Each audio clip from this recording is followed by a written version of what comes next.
Assalamualaikum warahmatullahi wabarakatuh. Di sini saya akan menjelaskan latar belakang tentang materi kelompok kami.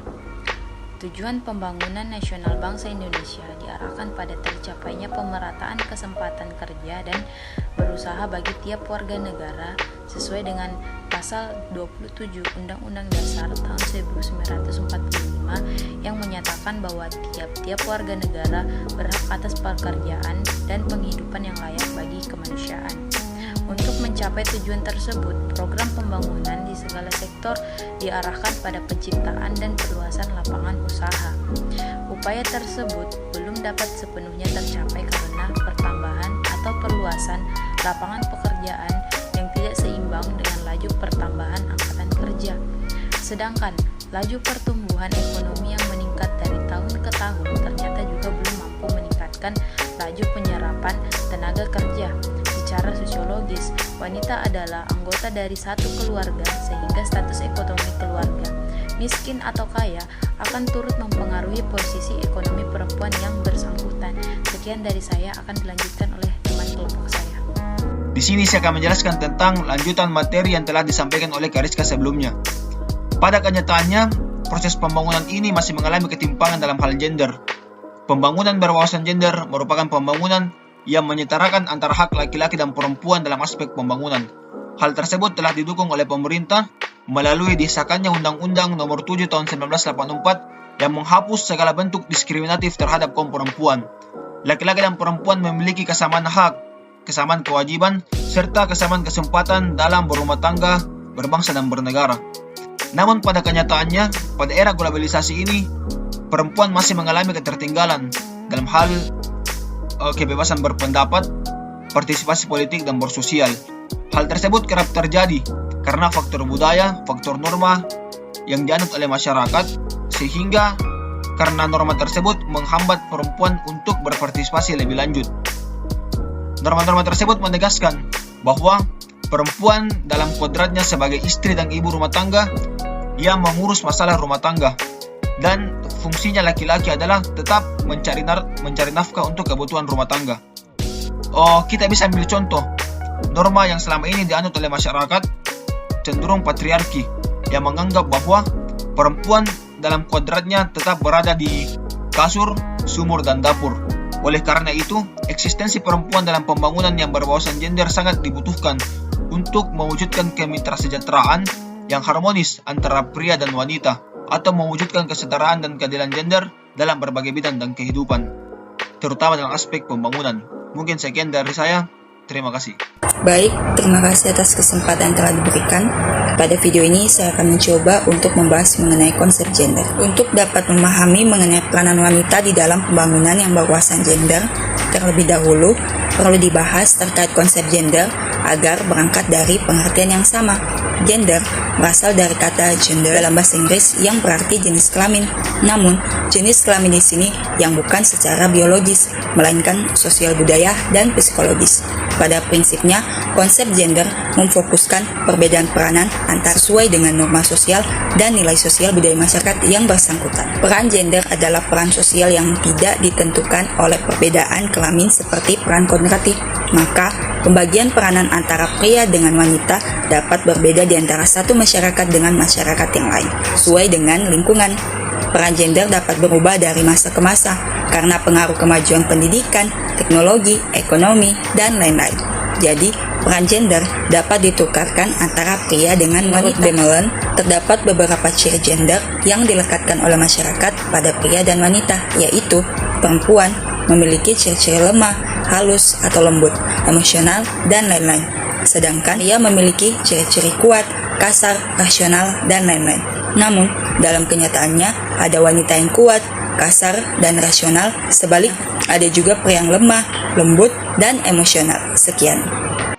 Di sini saya akan membahas mengenai perempuan dalam pembangunan.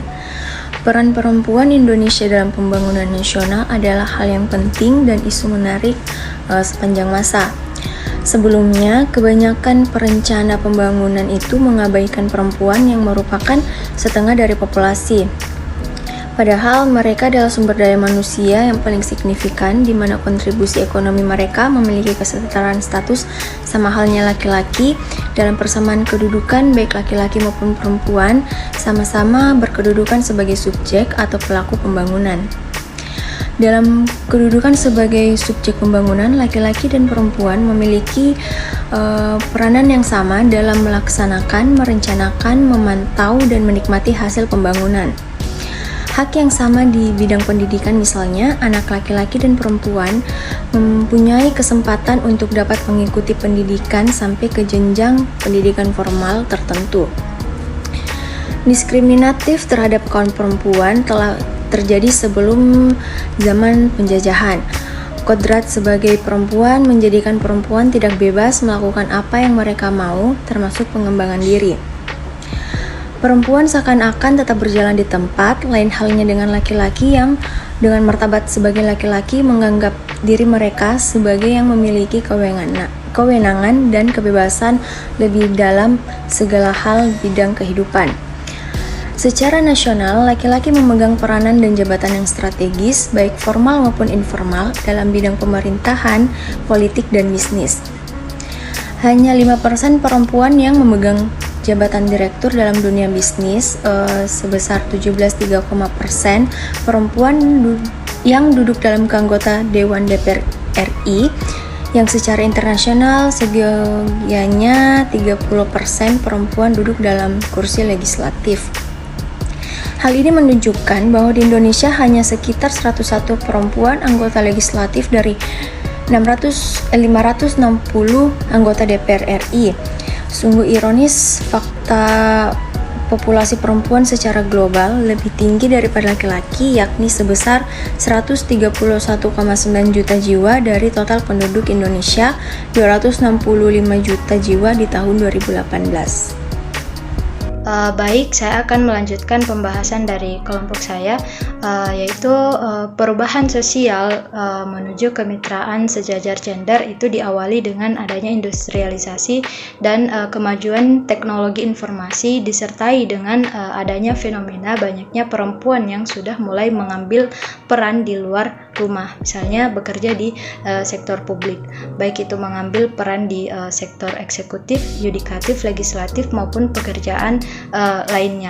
Nah, berkaitan dengan gender, dikenal ada 3 jenis peran gender, yaitu peran produktif, peran reproduktif, dan juga peran sosial.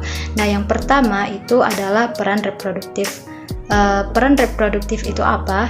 Nah, peran ini berkaitan dengan hal-hal yang dikerjakan oleh seseorang berkaitan dengan produksi barang dan jasa, baik itu dikonsumsi untuk pribadi maupun untuk diperdagangkan.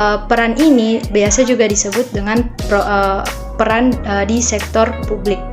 Nah, kemudian peran reproduktif. Nah, peran reproduktif ini dijalankan oleh seseorang untuk kegiatan yang berkaitan dengan pemeliharaan sumber daya manusia dan pekerjaan urusan rumah tangga. Misalnya memasak, mencuci pakaian, dan juga alat-alat rumah tangga, kemudian membersihkan rumah, dan lain-lain. Peran reproduktif ini juga biasa disebut dengan peran di sektor domestik. Nah, kemudian yang terakhir adalah peran sosial. Nah, peran sosial ini biasanya dilakukan oleh seseorang yang berkaitan dengan peran-peran yang ada di masyarakat seperti ikut bermusyawarah, terus gotong royong, dan kegiatan sosial yang ada di masyarakat lainnya. Nah, mengupayakan peranan wanita dalam pembangunan yang berwawasan atau berperspektif gender itu dimaksudkan untuk mewujudkan kesetaraan dan keadilan gender atau kemitra sejajaran yang harmonis antara pria dan wanita. Usaha-usaha yang dilakukan dalam penegakan keadilan gender sudah lama dilakukan oleh berbagai pihak, namun masih saja mengalami hambatan. Saat ini masyarakat sulit menikmati yang namanya kesetaraan dan keadilan gender, terutama pada kaum perempuan. Oleh karena itu, pemerintah mengeluarkan kebijakan yang dapat mencakup semua instansi.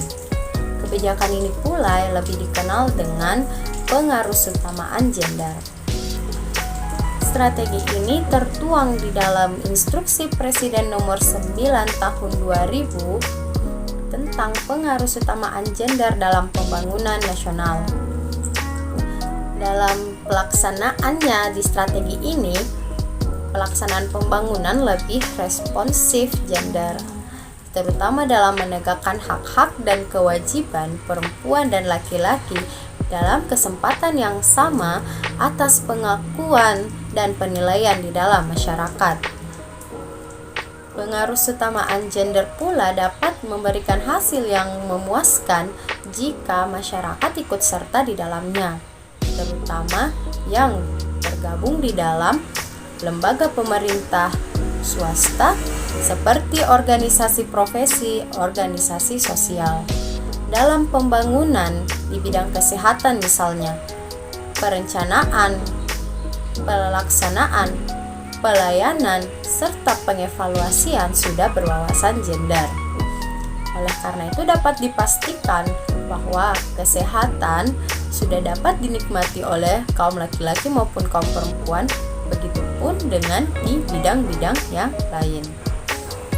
Secara ringkas, negara memiliki kewajiban yang pertama, melarang diskriminasi perempuan, dan yang kedua, mencegah diskriminasi perempuan, yang ketiga, mengidentifikasi tindakan diskriminasi dan mengupayakan untuk mengatasi tindakan diskriminasi itu, serta memberikan sanksi terhadap tindakan diskriminatif dan mendukung hak-hak terhadap perempuan, serta mendukung pula tindakan-tindakan optimal yang dapat seperti tindakan de facto persamaan perempuan dan laki-laki. Baik, itulah tadi presentasi dari kelompok 7 tentang pembangunan berwawasan gender.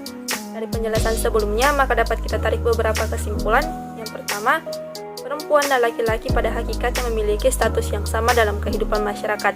Yang membedakan adalah fungsi dan peran yang diembannya dalam menyelesaikan berbagai permasalahan sosial yang ada dalam masyarakat. Yang kedua, persamaan kedudukan baik laki-laki maupun perempuan memiliki peranan yang sama seperti merencanakan, melaksanakan, memantau dan menikmati hasil dari suatu pembangunan. Ketiga, perubahan sosial menuju ke mitra sejajaran gender diawali dengan industrialisasi dan kemajuan teknologi informasi dengan fenomena banyaknya perempuan yang bekerja di luar rumah atau di ranah publik sesuai dengan minat dan bakatnya, seperti menjadi pegawai negeri sipil, eksekutif, legislatif, dan yudikatif. Yang keempat, ada 3 peran gender. Yang pertama, peran produktif, yang mana peran ini dilakukan pada ranah publik seperti bekerja di luar rumah. Yang kedua, peran reproduktif, yaitu peran yang dilakukan pada sektor domestik seperti memasak, membersihkan rumah, dan menjaga anak.